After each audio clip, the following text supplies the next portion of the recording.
Hello और खुश आमदीद एक और लेक्चर में जिसमें हम बात करेंगे कि जी इंडेक्स के साथ कैसे काम किया जाता है वेब एप्लीकेशन के अंदर।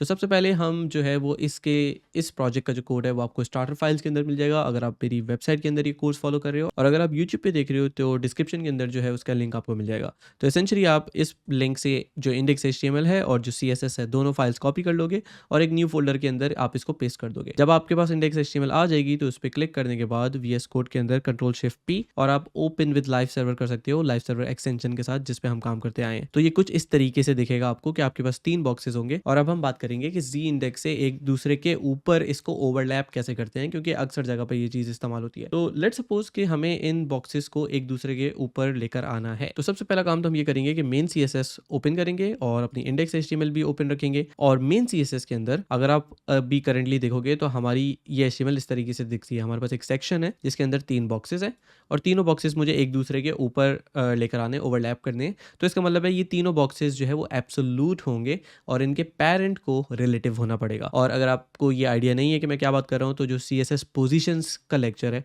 वो ज़रूर देखें तो आपको आइडिया हो जाएगा। तो बाय डिफ़ॉल्ट मुझे ये जो सेक्शन है इसको जाके देना पड़ेगा पोजीशन रिलेटिव, और जो बॉक्स है उस बॉक्स की क्लास पे मुझे जाके देना पड़ेगा पोजीशन एब्सोल्यूट। अगर मैं इसको करके सेव करूं तो आप देख रहे हैं सब गायब हो गया, सिर्फ एक बॉक्स रह गया। अब वो एक बॉक्स इस वजह से रह गया है क्योंकि मेरे पास तीनों बॉक्स एक दूसरे के ऊपर आ चुके हैं। बाय डिफ़ॉल्ट HTML के अंदर जो भी आखिरी बॉक्स होगा वो सबसे ऊपर नज़र आएगा। जैसे अगर मैं इस बॉक्स को यहाँ पे नीचे ले जाऊँ आखिरी बॉक्स पे और सेव करूँ तो आप देखें बॉक्स 1 सबसे ऊपर आ गया। अगर मैं बॉक्स 2 को सबसे नीचे ले जाऊँ, जैसे अगर मैं इसको ले जाऊँ इस तरीके से, तो मेरे पास बॉक्स 2 सबसे ऊपर आ गया। और अगर मैं बॉक्स 3 को लेके जा रहा हूँ सबसे नीचे तो बॉक्स 3 नज़र आएगा। तो बाय डिफ़ॉल्ट हर एलिमेंट एक दूसरे के ऊपर नज़र आता है, लेकिन आखिरी वाला जो एलिमेंट है वो सबसे ऊपर होगा। तो आखिरी वाला, फिर उससे पिछला वाला, फिर उससे पिछला वाला, तो सबसे पहला जो एलिमेंट है वो हमेशा सबसे नीचे नज़र आ रहा होता है। अब मैं ये चाह रहा हूँ कि बॉक्स 3 जो है वो सबसे पीछे चला जाए। तो उसके लिए क्या किया जाए?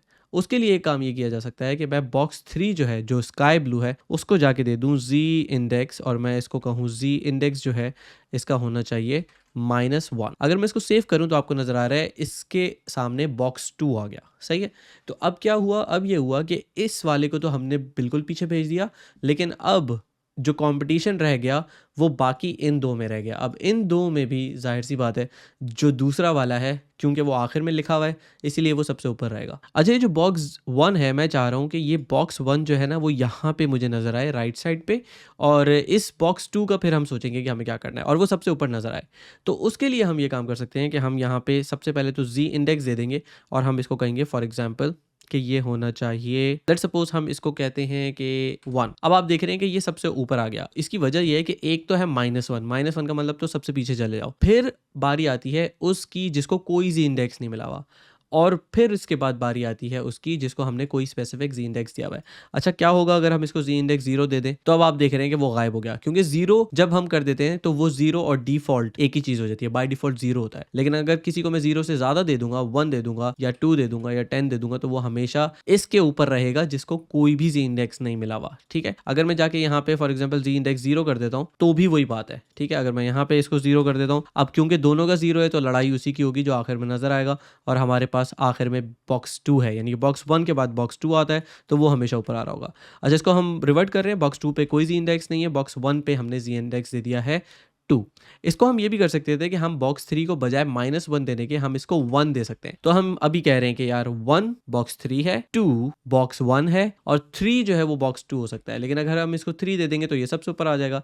तो बजाय इसके कि हम इसको 3 दें, हम इसको 2 देंगे और बॉक्स 1 को हम 3 दे देंगे, तो ये इस तरीके से नजर आना शुरू हो गया कि सबसे ऊपर जिसका जी इंडेक्स सबसे बड़ा है वो सबसे पहले नजर आता है, उसके बाद वो नजर आता है जिसका जी इंडेक्स जो है दूसरे नंबर पे आ रहा है, और फिर सबसे छोटा जी इंडेक्स जिसका है वो हमारे पास फाइनल आ रहा है। तो आई होप आपको अब इससे थोड़ा सा आइडिया होगा कि ये क्या बात हो रही है। अच्छा, एक चीज जो अक्सर इस्तेमाल होती है वो होती है मोडाल्स या ओवरलेज, उनके लिए जी इंडेक्स सबसे ज्यादा इस्तेमाल होता है। तो अगर मैं जाके क्विकली एक ओवरले बनाना चाहूँ तो मैं यहाँ पे कहूंगा फॉर एग्जाम्पल ओवरले। मेरे पास एक ओवरले है, इसके अंदर फॉर एग्जाम्पल हम लोरेम का 100 का टेक्स्ट जो है वो ले आते हैं, और हम अब ये देख रहे हैं कि ये मेरे पास एक ओवरले आ गया। अब इस ओवरले को अगर हम स्टाइल करना है तो हम इस तरीके से कर सकते हैं कि हम ओवरले को कहेंगे भाई आपकी फिक्स्ड पोजीशन होगी, तो डिस्प्ले जो है वो फिक्स्ड होगा। ठीक है। हमारे पास मार्जिन जो है वो 0 होगी, पैडिंग हमारे पास जो है वो होगी 30 पिक्सल की, और बैकग्राउंड जो है वो हमारे पास होगा RGBA 000 और 0.5। तो अब आप देख रहे हो ये कुछ बनना शुरू हो गया, लेकिन ये अभी भी बाकी सबके पीछे है, और ओवरले तो ऐसा नहीं होता ना। उसके अलावा जब हम फिक्स कह रहे हैं तो ये टॉप 0 होना चाहिए, ये बॉटम 0 होना चाहिए, और ये लेफ्ट और राइट भी इस तरीके से होना चाहिए। अब आप देख रहे हैं ये ऐसे हो गया, और हम ये भी चाह रहे हैं कि ये जो है वो होना चाहिए विड्थ हमारे पास 100% और हाइट हमारे पास होनी चाहिए 100%। ठीक है, तो ये हमने दे दिया ओवरऑल। अच्छा, ये जो पूरा ओवरले आ रहा है ना, इसको मैंने रखा हुआ है फिलवर्क बॉडी के अंदर, सही है। तो मेरे पास ये इस तरीके से टेक्स्ट आ रहा है, और हमने इसको जो डिस्प्ले दिया हुआ है वो हमने दिया हुआ है फिक्स, सॉरी डिस्प्ले फिक्स नहीं आएगा, काफ़ी देर हो गई है तो दिमाग जो है वो कम चल रहा है। ये होना चाहिए पोजीशन फिक्स्ड। ठीक है, पोजीशन फिक्स्ड। अब आप देखेंगे कि ये किस तरह नजर आ रहा है। तो ये ओवरले ऐसा नजर आना चाहिए था कि फिक्स्ड होगा पोजीशन, और ये पूरे स्क्रीन पे होगा, लेकिन ये क्योंकि पीछे जा रहा है तो हमें ये नहीं चाहिए, और हमें नहीं पता कि कितने एलिमेंट डेवलपर इस्तेमाल कर रहा होगा। तो जी इंडेक्स अगर मैं 1 के बजाय 5 दे दूं इस ओवरले को, या 10 दे दूं, तो हो सकता है कोई 100 इस्तेमाल कर ले। तो आमतौर पर इस ओवरले को जो हम जी इंडेक्स देते हैं वो कोई बहुत ही बड़ा नंबर दे देते हैं, लाइक 99999999। और अगर अब हम इसको सेव करें तो आप देख रहे हैं ये अब हमारे पास आ गया। अच्छा, 0.5 के बजाय हम इसको 0.9 कर देंगे ताकि ये थोड़ा सा ज़्यादा डार्क हो जाए। लेट्स से 0.7 कर लेते हैं। अब इसके बाद आप इसके अंदर चीज़ें ऐड कर सकते हो। फॉर एग्जांपल ओवरले के अंदर बजाय इसके कि आप डायरेक्टली कार्ड रखो, आप ओवरले कार्ड इसको नाम दे सकते हो कि ओवरले कार्ड का कोई एलिमेंट होना चाहिए,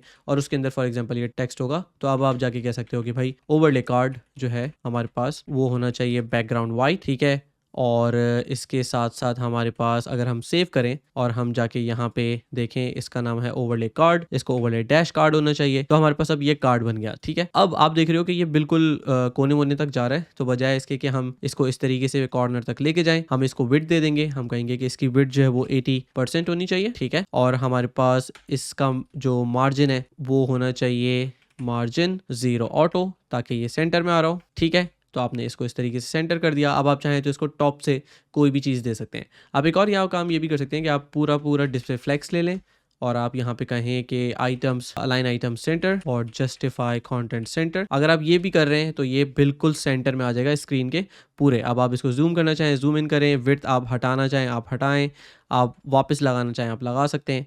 अच्छा, इसमें हमारे पास कुछ स्पेसिंग आ रही है, तो ज़रा उसको भी देख लेते हैं। अगर मैं जाके इसको इवेल्यूएट करूँ तो इस पे क्या हो रहा है, इस पे हम पैडिंग लगा रहे हैं बहुत सारी, और उसके बाद हम क्या कर रहे हैं, हम इस पे विड्थ 100% दे रहे हैं। हमें विड्थ 100% देने की इस पे ज़रूरत नहीं है, और हाइट 100% भी देने की ज़रूरत नहीं है। तो इस केस के अंदर ये हमारे पास ये सेंटर हो गया। अब आप चाहे जूम इन करें जूम आउट करें, देखें ये हर लेवल पे हमें सही नज़र आ रहा है। और हम ये भी कर सकते हैं यहाँ जाके कि पैडिंग जो है वो हम यहाँ पे अंदर भी 30 पिक्सल दे दें। तो ये कुछ इस तरीके का कार्ड बन गया। अब आपको ये लग रहा होगा कि हाँ यार, ये ओवरले वाली मेरे पास कुछ फीलिंग आ रही है। अब आप जाके इस एलिमेंट को अगर कॉमेंट आउट कर दें तो आपको एक्चुअल कंटेंट नजर आएगा, और अगर आप ओवरले लेकर आना चाहें तो ये ओवरले हमारे पास नजर आ गया। तो आई होप कि this video was helpful for you. आपको जी इंडेक्स का आइडिया हो गया किस तरीके से इस्तेमाल करते हैं इसको, और किस तरीके से एलिमेंट्स को एक दूसरे के ओवरलैप करते हैं। इस वीडियो को देखने का बहुत शुक्रिया। अगर आपने ये वीडियो आखिर तक देख लिया है तो इस पर कॉमेंट कीजिए कि मैं ये वीडियो आखिर तक देख चुका या देख चुकी। ये कोर्स बिल्कुल मुफ्त है, तो आपके कमेंट से इस वीडियो को आगे तक पहुंचने में बहुत ज़्यादा हेल्प होगी। तो इस वीडियो को यहीं पर ख़त्म करते हैं। आप यहाँ पे देख सकते हैं अगली वीडियो। तो मैं आपसे मिलता हूँ अगली वीडियो में।